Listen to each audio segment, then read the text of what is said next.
Olá, bom dia. Hoje é 17 de setembro de 2020, quinta-feira. Essa reflexão está direcionada aos alunos do terceiro ano do curso de aprendizes do Evangelho da Seara Bendita, do turno da tarde. Muito bem. E hoje nós escolhemos um assunto interessante. Nós estamos aqui já, meados para o fim de setembro e também do ano, né? Foi um ano de pandemia, de muita resolução interna, né? Por isso nós temos que buscar viver em estado de alegria. O tema que nós vamos refletir juntos hoje está na carta de Paulo aos Romanos 7:22. Nós tiramos dos prazeres, tiramos do livro Para o Dia Nascer Feliz, do José Carlo de Luca, e Os Prazeres da Alma, exato, do Hamed, tá bom? Foi tirado também um pouco do Fonte Viva e do livro Vigiai e Orai. Então, se vocês encontrarem algumas coisas que nós falamos aqui, né, é uma junção dessas leituras para nós podermos refletir sobre viver em estado de alegria.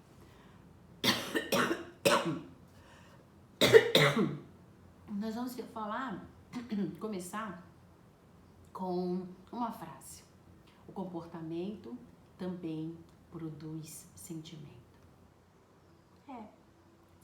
Tem uma frase, né, que está escrita assim, lá no livro, que diz assim: o passarinho canta porque é feliz, mas também é feliz porque canta. Olha só. Então, a gente pensa, fala, pinta, escreve músicas, canta, tudo há muitos anos sobre o céu dentro de nós.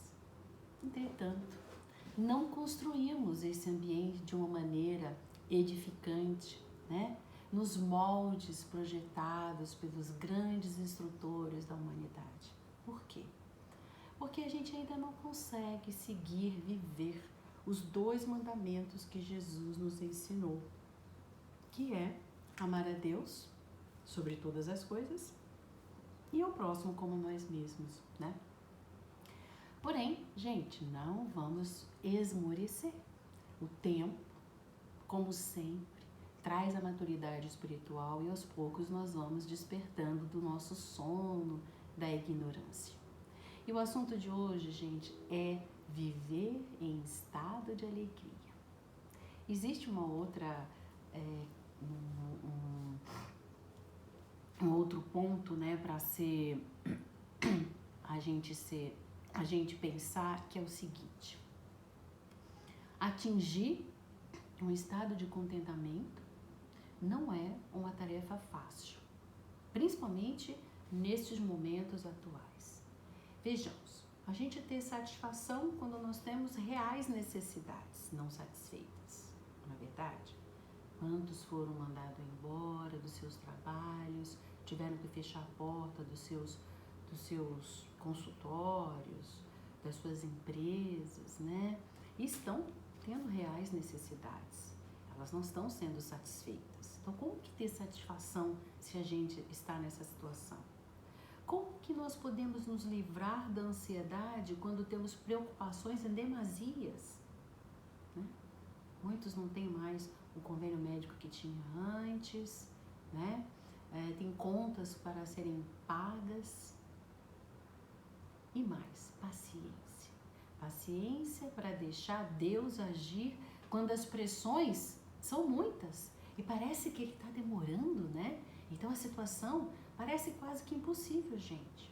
Alegria, apesar de dores do coração, causadas pelo passado ou até mesmo em meio a alguma tragédia experimentada no presente, né? A perda de um ente querido para o Covid, para outras doenças, né?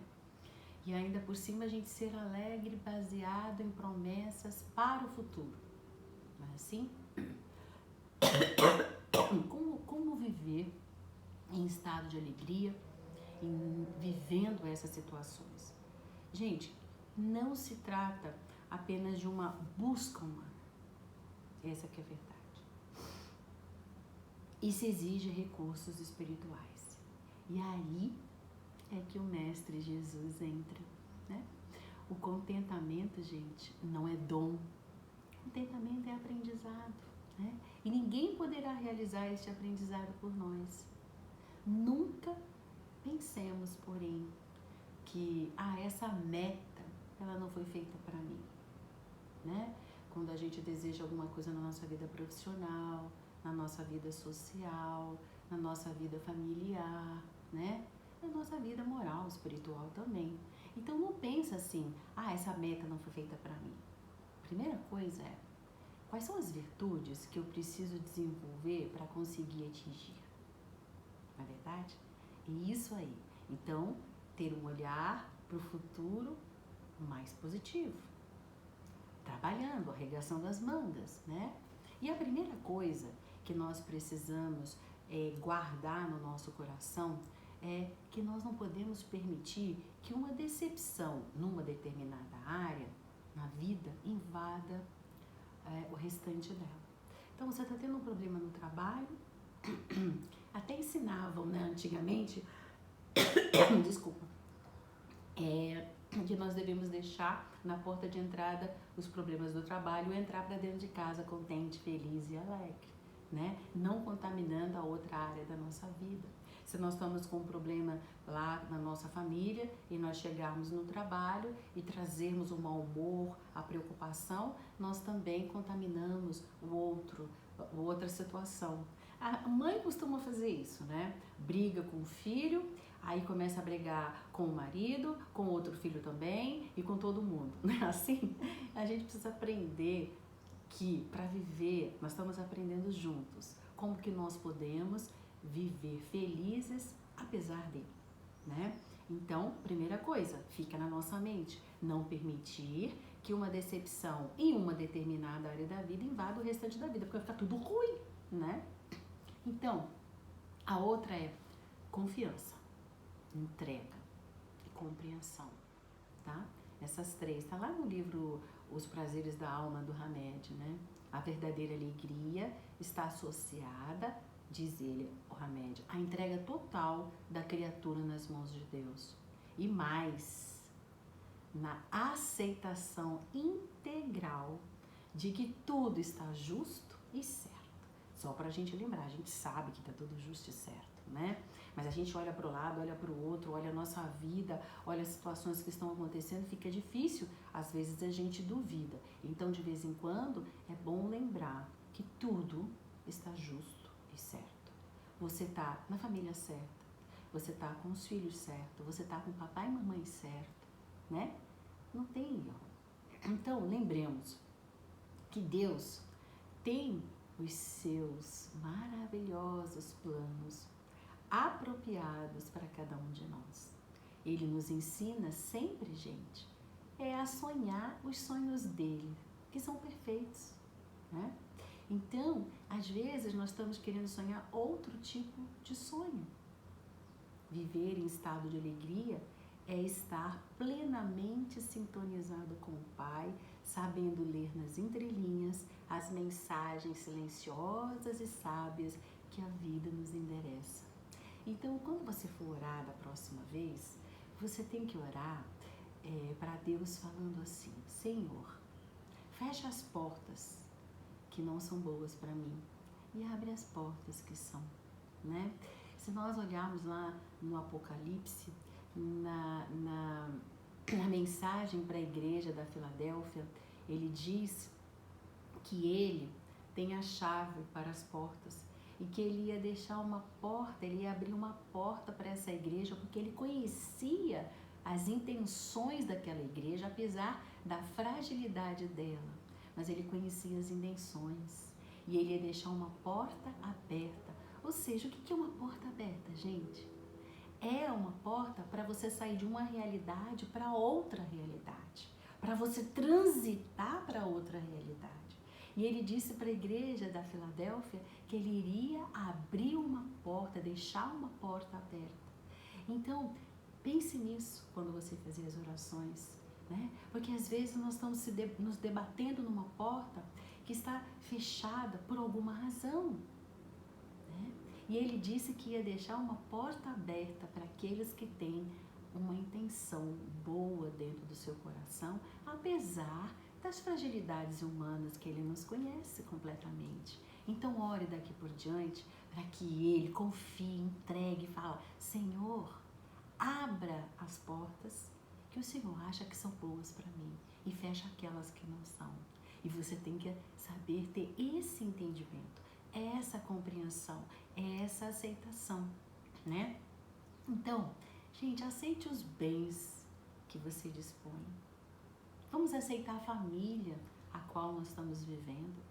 Vamos aceitar as lutas que nós enfrentamos, o emprego que temos e, por fim, aí é que está a autoaceitação, né? Aceitar o seu próprio modo de ser, aceitar as suas sombras, mas buscar sempre melhorar, porque aceitar a si mesmo não é estagnar, não é aquela síndrome de Gabriela, eu nasci assim, vou viver assim, né? Cada criatura, ela transporta dentro de si os valores que vai colhendo na vida. Não só nessa, como em várias outras. Então, existem valores bons, existem valores não tão bons, mas o importante é nós nos autoaceitarmos e buscarmos a nossa melhora sempre, né?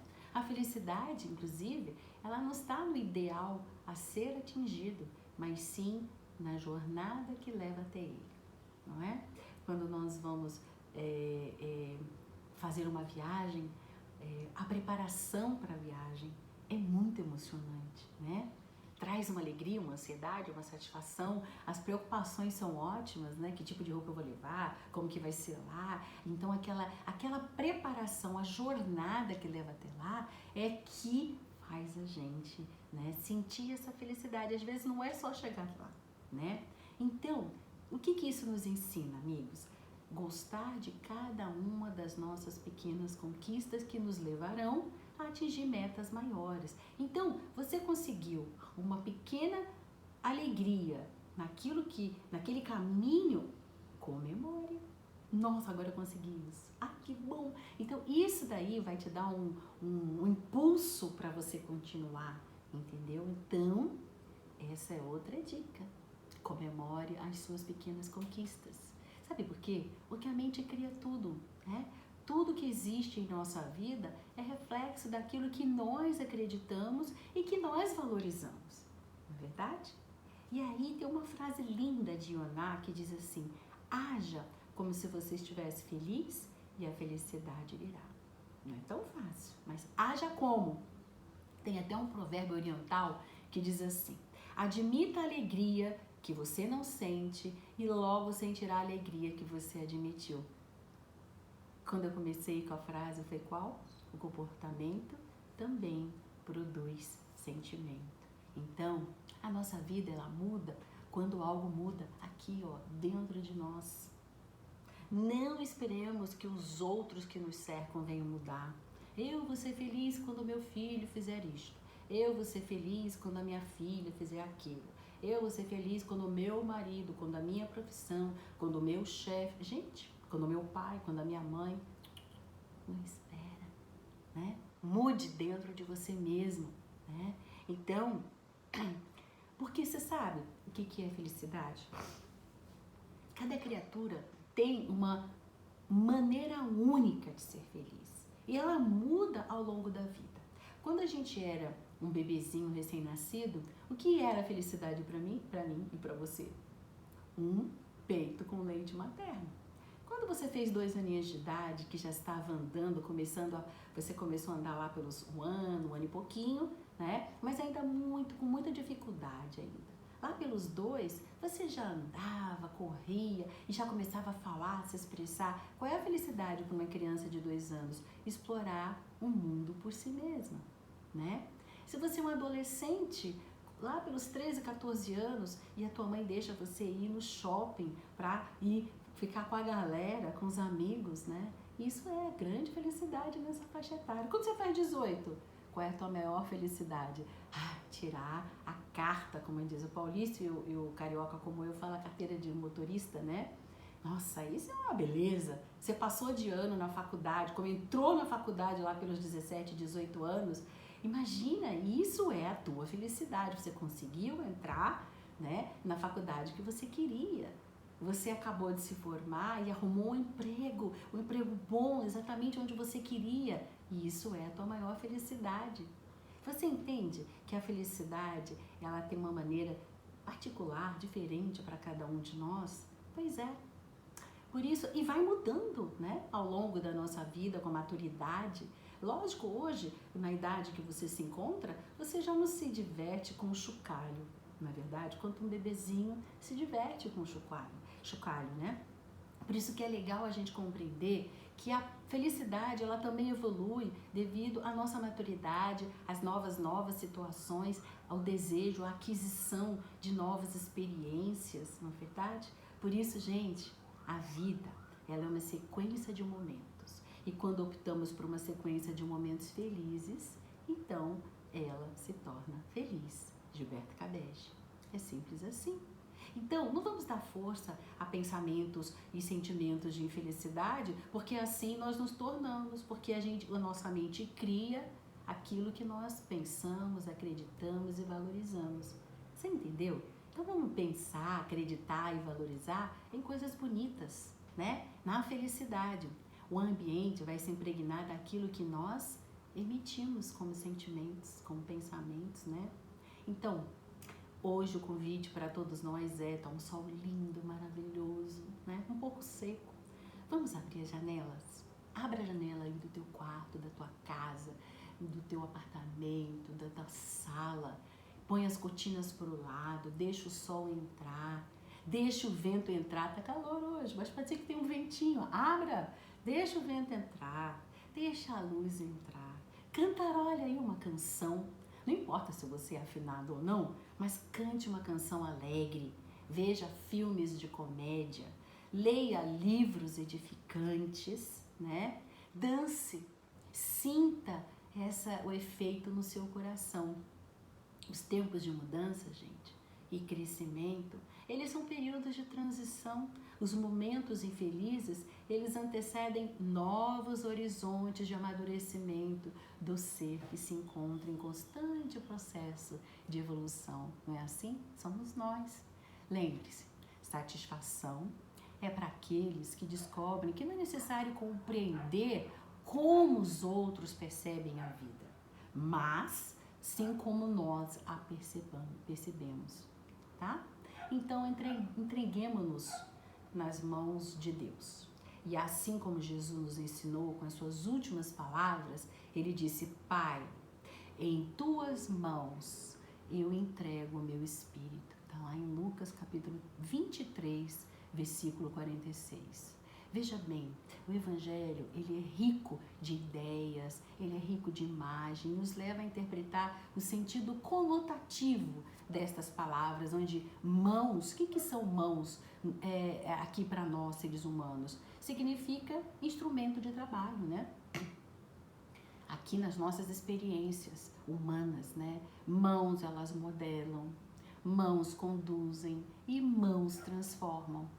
E é esse o papel das leis da vida, das leis de Deus, para que nos modelem, nos conduzam e nos transformem.